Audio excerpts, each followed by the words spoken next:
হরে কৃষ্ণ। বাবানের অ্যাবাকাসের যে লেভেল 1-এর পরীক্ষা হয়েছিল, তো সেটারই রেজাল্ট আউট হয়েছে।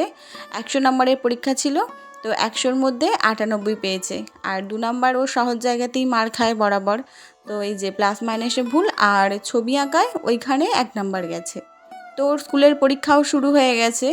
রাত পোহালি বিজ্ঞান পরীক্ষা হবে। এর আগেও 2টো পরীক্ষা হয়ে গেছে, অঙ্ক আর বাংলা পরীক্ষা। তো এখন বিজ্ঞান আছে, এরপর আরও কয়েকটা হবে।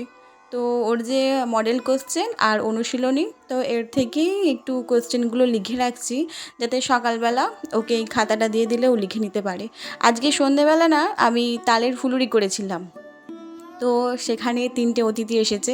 আমার ছেলে এসে বলে দুটো দুটো করে ওদেরকে একটু ফুলুরি দিতে হবে। তো আমি গেট খুলে দেখি এই যে এই 3জন এসে হাজির। এরা দিনের বেলাতেই আসে, আর আমি দিনের বেলাতেই যা থাকে বিস্কুট মুড়ি এরা সব কিছু খায়। এরা অত বড় লোকের বাচ্চা নয়, এদেরকে যা দেয়া হয় তাই খায়। তো আমি সন্ধেবেলা সচরাচর এদেরকে কোনো কিছু দিই না, তবে আজকে বাবান দেখেছে এরা আছে সেই জন্যই দিলাম। তো কাল থাকলে কালও পাবে।